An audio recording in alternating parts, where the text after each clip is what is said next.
WhatsApp guys, important details you must know about Ramayan movie. तो भाई साहब योगी पीढ़ी का एपिसोड करेंगे साथ में, जो मुझे लगता है काफी सारी हिडन डिटेल्स भी निकल के आने वाली। 1 2 3 गो।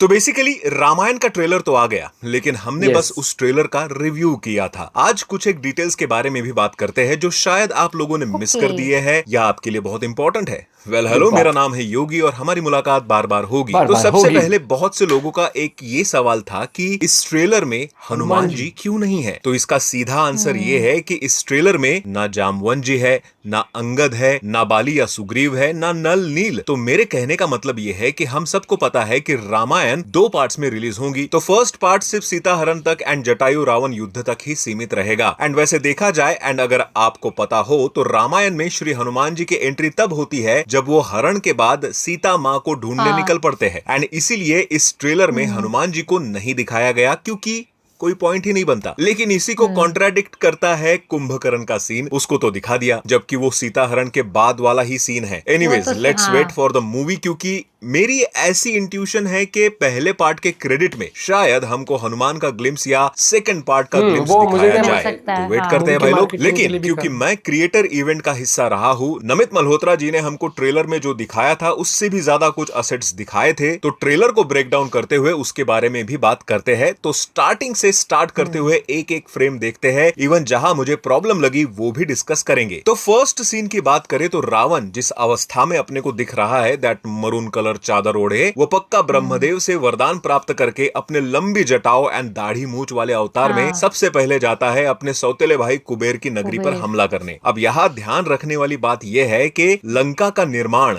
कभी भी रावण ने नहीं किया था। लंका नगरी त्रिकुटा पर्वत पर देवों के आर्किटेक्ट कहे जाने वाले भगवान विश्वकर्मा ने बसाई थी, जिसके बाद वहां सबसे पहले सुमाली और माली नाम के राक्षस ही रहते थे। लेकिन भगवान विष्णु जी ने वहां हमला करके उनको भगा दिया। उसके बाद ऋषि विश्रवा ने अपने बेटे कुबेर को वहां अपना राज्य बसाने को कहा। अब अल्टीमेटली ऋषि विश्रवा कुबेर के तो फादर है ही, लेकिन रावण के फादर भी थे। एंड अब ट्रेलर में दिखाए गए सीन के हिसाब से वरदान मिलने के बाद रावण इतना शक्तिशाली बन चुका है कि इतना बड़ा दरवाजा उसने अपने एक पैर के धक्के से तोड़ दिया। खोला भी नहीं, बहुत कमाल का लिया है। अब यहाँ क्योंकि मैंने फ्रेम बाय फ्रेम देखा है तो एक प्रॉब्लम नजर आई है। इंपैक्ट के वक्त 2-3 फ्रेम्स के बाद वो दरवाजा टूट रहा है। 2-3-4-5 फ्रेम्स के बाद एक्चुअली ये एक झटके में पता नहीं चलता, बट टेक्निकली थोड़ा सा रॉन्ग है। तो यहाँ परफेक्ट सेंस बनता है रावण की जटाओं को लेकर या बढ़े हुए दाढ़ी मूछ को लेकर। इवन अटेंशन टू डिटेल भी देख सकते हो आप कि रावण के गले में जनेऊ है, बिकॉज वो राक्षस भले ही हो लेकिन वो ब्राह्मण कुल से था। आगे जब रावण उस टूटे महल के बालकनी में आकर खड़ा होता है तो नीचे जो पब्लिक है वो देखने में उसकी राक्षस सेना लग तो रही है, लेकिन वो इतने ज्यादा संख्या में है कि चींटियों का झुंड लग रहा है। यहाँ एक और चीज आप नोटिस करोगे कि जो रावण का वॉक वाला सीन हमने टीजर में देखा था वो सेम सीन इसमें है, लेकिन बिना पुष्पक विमान के। अच्छा, लंका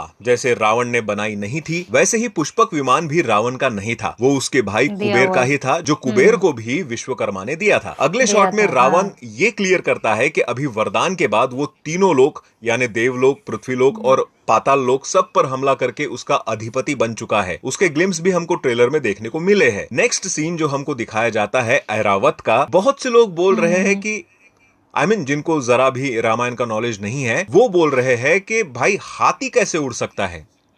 तो भाई वाल्मीकि रामायण में इंद्र के वाहन यानी ऐरावत का डिस्क्रिप्शन वैसा ही है जैसा हमको इस ट्रेलर में दिखाया गया है। वो उड़ने वाला सफेद कलर का और 4 दांतों वाला प्राणी था जिसको हाथियों का राजा भी कहा जाता था। लेकिन क्योंकि हर कोई पौराणिक कथाओं और उसके कैरेक्टर्स को अपने अपने तरीके से प्रेजेंट करने की कोशिश करता है, यहाँ I bet this is the best presentation of Airavat. और इसी लड़ाई में यू कैन फाइंड ऐरावत पर इंद्रदेव सवार है, जो ग्लिम्स में समझ में तो नहीं आते, लेकिन frame by frame and zoom करके देखोगे तो यू कैन फाइंड हिम आराम से। नेक्स्ट फ्रेम में एक राक्षस आपको वॉर हॉर्न बजाते हुए दिख रहा है। उस चीज को जो वो बजा रहा है उसको रणसिंघा या श्रुंग कहते हैं। जब भी युद्ध की घोषणा होती है तब श्रुंग को बजाया जाता है, और ये कैरेक्टर जो श्रुंग बजा रहा है वो है राजा माली, और ये एक्चुअली रावण के नाना जी थे। मतलब सगे वाले नहीं, रावण के सगे नाना थे सुमाली और माली उनके भाई थे। I mean, देख रहे हो कितना डीपर जाने की कोशिश हो रही है। रावण के मदर के फादर के भाई तक दिखा दिए गए हैं। वैसे माली का रोल यहाँ प्ले करने वाले हैं एक्टर चेतन हंसराज। आगे फ्रेम में देखोगे तो रावण जब ऐरावत को पंच मार रहा है तो वो हवा में उड़कर मारने से पहले अपने पेट एनिमल पर सवार था, जिसको हम आगे आने वाले सीन में भी देखते हैं जब रावण गुस्से में है उसके सामने। इस पेट एनिमल का नाम भी है क्रोधा। आगे हम देखते हैं कि भगवान विष्णु का भी ग्लिम्स हमको दिखाया जाता है और पता नहीं क्यों मुझे इस चेहरे में रितेश देशमुख की झलक क्यों नजर आ रही है। हालांकि जहां तक मुझे पता है भगवान विष्णु का भी रोल रणबीर कपूर का ही होने वाला है, बट लेट्स सी, क्या पता शायद वीएफएक्स के बाद चेंज कर दिया जाए फेस, या शायद हमारे सबके फेवरेट सौरभ राज जैन को इस रोल को निभाने के लिए बुलाया जाए, क्योंकि भाई अभी भी 3 महीने बाकी है। लेकिन उनके इस विश्वरूप के आगे कोई लेविटेट करते नजर आ रहा है एंड मोस्ट प्रोबेबली वो इंद्रदेव होंगे, जो रावण के अत्याचारों के बाद भगवान विष्णु से मदद मांगने गए होंगे। तब भगवान विष्णु उन्हें बताते हैं कि वो मनुष्य रूप में जन्म लेकर आएंगे। नेक्स्ट फ्रेम में हमें राजा दशरथ पुत्र प्राप्ति का यज्ञ करते नजर आ रहे हैं। जहां राइट कॉर्नर में देखोगे तो वो एक्टर शिशिर शर्मा है जो प्ले कर रहे हैं ऋषि वशिष्ठ का रोल, एंड लेफ्ट में बैठी है राजा दशरथ की तीनों रानियां। उसके बाद फर्स्ट ग्लिम्स आता है श्री राम का सिलुएट में, एंड उसके बाद हमको दिखाया जाता है अयोध्या का पूरा सीन। जहां अयोध्या कितनी बड़ी है वो तो दिखाया ही गया है, लेकिन राजा दशरथ अपने सभी पुत्रों के बारे में प्रजा को बता रहे हैं। जहां स्क्रीन के लेफ्ट में खड़ी है माँ कौशल्या यानी श्री राम की माता, played by Indira Krishnan, and right में खड़ी है माँ सुमित्रा, प्लेड बाय सोनल झा, जिनके 2 बेटे थे लक्ष्मण एंड शत्रुघ्न। तो ध्यान से देखोगे तो उनके हाथ में 2 बच्चे हैं। नेक्स्ट फिर डायरेक्ट बच्चे बड़े हो चुके हैं एंड पहली बार हमको फुल फ्लेज श्री राम अपने ट्रेनिंग पीरियड में दिखते हैं, घोड़े पे सवार, आंखों पर पट्टी बांधे, चील ने फेंके हुए बेल पर एग्जैक्ट निशाना लगाते हुए। फिर नेक्स्ट फ्रेम में हम श्री राम को एक राक्षस से लड़ते हुए देखते हैं और उस राक्षस का नाम है Subahu, which is played by Parminder Chadha. I mean Parminder sir की आवाज होगी इसमें। सुबाहु वो राक्षस है जो ऋषियों के यज्ञ में बाधा डालता था, तो ऋषि विश्वामित्र ने ट्रेनिंग के बाद श्री राम और लक्ष्मण को सुबाहु का वध करने भेजा था। तो ये वही सीन है जहां उसके आंख में बांध वगैरह रखते हुए दिखाया है। अब नेक्स्ट सीन पे आते हैं जहां ऋषि विश्वामित्र श्री राम और लक्ष्मण को ट्रेनिंग एंड कुछ मंत्र वगैरह सिखा रहे हैं, एंड यहाँ ऋषि विश्वामित्र का रोल प्ले करने वाले हैं एक्टर अजिंक्य देव। यहाँ जिस तरह से श्री राम के अराउंड गोल्डन पेटल्स का कवच आप देख सकते हो, वो बल अतिबल मंत्र शक्ति और उसके दिव्य तेज का सिनेमैटिक रिप्रेजेंटेशन हो सकता है। जैसे मंत्र की एनर्जी श्री राम के अंदर एब्सॉर्ब होकर उनके अराउंड डिवाइन कवच बना रही हो। फिर आता है मिथिला का सीन जहां श्री राम माँ सीता के स्वयंवर में शिव धनुष तोड़ देते हैं, एंड यहाँ एक ओपन एनवायरमेंट दिखाया गया है विच लुक्स विजुअली ग्रैंड। और फिर कैकेयी का वचन जो राजा दशरथ को उन्हें देना ही पड़ता है। यहाँ कैकेयी का रोल प्ले करने वाली है लारा दत्ता, जो श्री राम को 14 वर्ष के वनवास का आदेश देती है। उसके बाद माँ सीता को दिखाते हैं, प्लेड बाय साई पल्लवी, अच्छा लगा था, लुकिंग स्टनिंग। बस उनकी आवाज को डब करवा दो मेकर्स, मेहरबानी होगी। यहाँ हमको एक्चुअली सीन समझा दिया गया है कि माँ सीता अब श्री राम की अर्धांगिनी बन चुकी है, एंड इसीलिए अपने भी वचन को पूरा करने वो श्री राम जी के साथ वनवास में जाएंगी। एंड वनवास पर जाते वक्त जब रथ का सीन है तो रणवीर की आंखों में जो आंसू है एंड उस आंसू में वो लाइट्स वगैरह दिख रही है, इट्स मेस्मराइजिंग शॉट भाई, एक्टिंग वाइज भी एंड अपने पेन को दिखाने वाले पर्सपेक्टिव के भी हिसाब से रणबीर कपूर ने जान डाल दी है कि उनको दुख हो रहा है अपने प्रजा को छोड़ते वक्त, लेकिन अपने पिता के वचन का पालन भी करना है। आगे हम एंट्री देखते हैं शूर्पणखा की, प्लेड बाय रकुल प्रीत, जो अपने आप को जनस्थान की राजकुमारी बोल रही है। पुराणों के अनुसार जनस्थान में रावण की बहन शूर्पणखा रहती थी और जनस्थान दंडकारण्य का एक हिस्सा था जहां रावण की राक्षस सेना भी तैनात थी। 100-500 नहीं, पूरे 14,000 सैनिक थे वहां। एंड जब लक्ष्मण शूर्पणखा का नाक कान काटता है तो वो डायरेक्ट रावण के पास नहीं जाती, वो पहले जनस्थान में अपने बेस पर जाकर राक्षसों से राम लक्ष्मण पर हमला करवाती है, एंड उस हमले में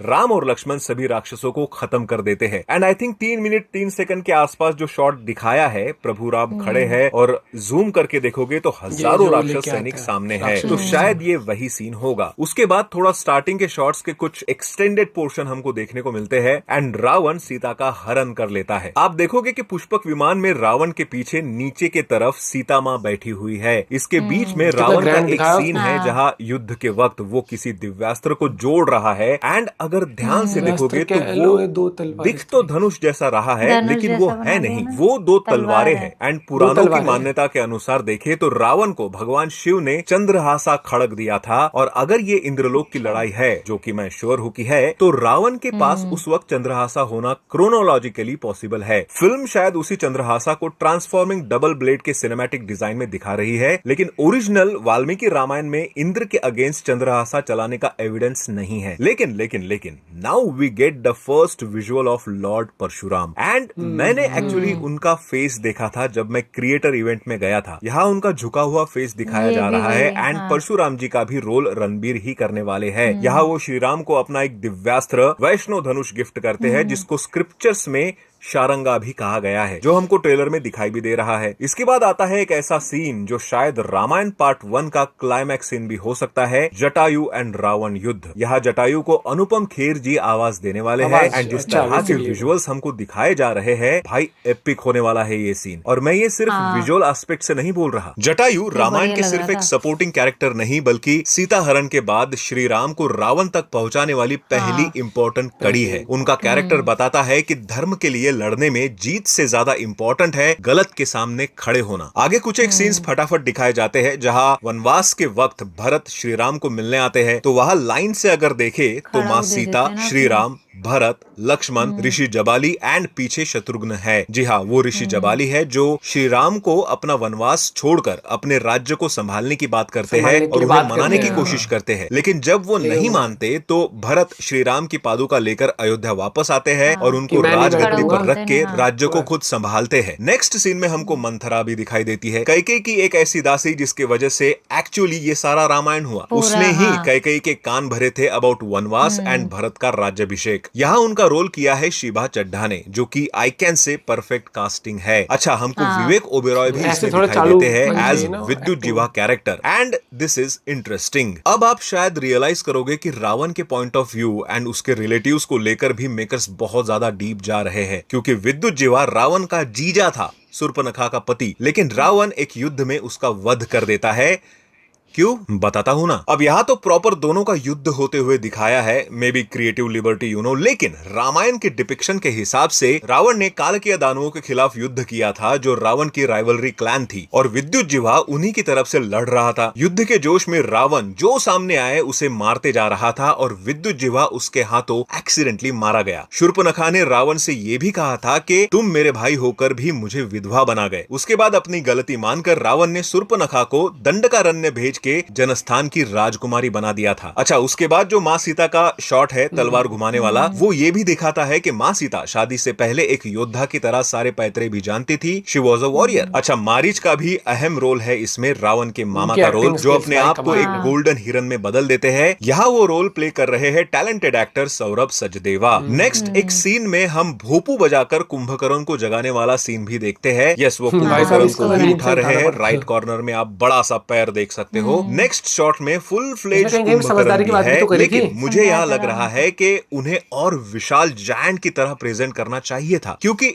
इस शॉट में आप देखोगे तो कुंभकर्ण के बाजू में एक घोड़सवार जा रहा है। आई मीन किसी प्राणी पे तो सवार है वो, उससे अंदाजा आ रहा है कि उसकी हाइट क्या ही होगी। But I really like the realistic approach here. जब वो पैर उठाता है, वो पैर के नीचे का टेक्सचर, हल्की मिट्टी, हल्का खून और पैर के छाले सब दिखाई दे रहा है। तो डिटेलिंग में तो गए हैं विथ सम फ्लॉज, लेकिन वो ऐसे नहीं है कि एकदम विजिबल रहे। अभी भी 3 महीने हैं काम करने को, तो इस पर अभी भी काम किया जा सकता है। लेकिन कुंभकर्ण से एक बात और मेरे को समझ में आई कि अगर आप कुंभकर्ण तक जा सकते हो, जो कि एकदम लास्ट में उसको उठाया जाता है, एंड आई एम श्योर कि ये तो फर्स्ट पार्ट का हिस्सा नहीं होगा, फिर भी आपने दिखाया, तो क्या चांसेस नहीं थे कि हनुमान जी का ग्लिम्स भी दिखाया जाता? एनीवेज, आई नो कि उनका शॉट अभी कंप्लीट नहीं हुआ है, सनी देओल ने खुद इवेंट में कंफर्म किया था, बट जस्ट ऐसे ही जुप से समुद्र के ऊपर से उड़ते हुए दिखा देते सोनिक स्पीड में। But anyways, I have a faith in you कि आप रामायण को लेकर कुछ गलत तो नहीं दिखाओगे। बाकी आपने अगर कुछ नोटिस किया जो मेरे नजरों से छूट गया तो कमेंट में जरूर बताना। मिलते हैं अगली वीडियो में। Bye bye. एक चीज तो है, कि मतलब डिसअपॉइंट बिल्कुल नहीं हुए ट्रेलर से, और जितनी उम्मीदें लगाई थी उम्मीदों पर खरा, और एक वो कहता ना दिल जितना विश्वास जितने वाली बात की, हाँ भरोसा दिखाना कि हाँ भैया कि ये मूवी सच में ही उस तरीके से रामायण को प्रेजेंट करने वाले जैसा कि हमने पढ़ा है, हमने स्कूल में भी जब रामायण पढ़ी थी, जिस तरीके से हमने टीवी पर भी देखी है, तो उसका एक लार्जर देन लाइफ डिटेलिंग पे भी बहुत मतलब एक एक जो रिश्तेदार और एक बड़े स्केल पर जब आप देखोगे इस मूवी को तो आपको डिटेल्स बहुत अच्छे लेवल पर देखने को मिलेगी। वही चीज देखो ना, कुंभकर्ण के पैर से लेकर हर एक चीज, तो विजुअली स्टनिंग होने वाली है। काफी लोग कहते हैं कि इतने पैसे कहाँ लगा दिए, सिर्फ कहानी अच्छे से प्रेजेंट करते हैं। नहीं भाई, आज के टाइम में ना कहानी मैटर करती है, लेकिन विजुअल स्पेक्टिकल भी मैटर करता है। किस तरीके से कहानी प्रेजेंट करी जा रही है वो भी मैटर करता है। लेकिन अगर आपकी वीएफएक्स हर एक चीज अच्छी नहीं होगी ना, तो वो वक्त नहीं है। वो आपको टीवी पर वो वाली रामायण आपको ठीक लग सकती है, मतलब विजुअली ठीक है, विजुअली तो मैं कहूंगा कि आज के टाइम पर आप देखो तो बोलोगे भाई कितना कुछ हम इंप्रूव कर सकते हैं। तो जब बड़े पर्दे पर देखोगे ना तो आपको चाहिए होगी वो चीजें। और जब आप, हम क्या कहते हैं हमेशा कि हम हॉलीवुड की मूवीज एवेंजर्स ये सब देखते हैं, क्या वीएफएक्स होती है, तो भाई रामायण में हम ये सब क्यों नहीं देख सकते? बिल्कुल देख सकते हैं, बस कहानी बढ़िया तरीके से प्रेजेंट हो जाए और उसके बाद वीएफएक्स, तो भाई सोने पे सुहागा वाली बात हो जाएगी। एंड आई एम श्योर कमाल का वर्क इन प्रोग्रेस है और सब कुछ आपको बढ़िया देखने को मिलेगा। I am excited. अपना पॉइंट ऑफ व्यू शेयर करें। Bye bye, take care.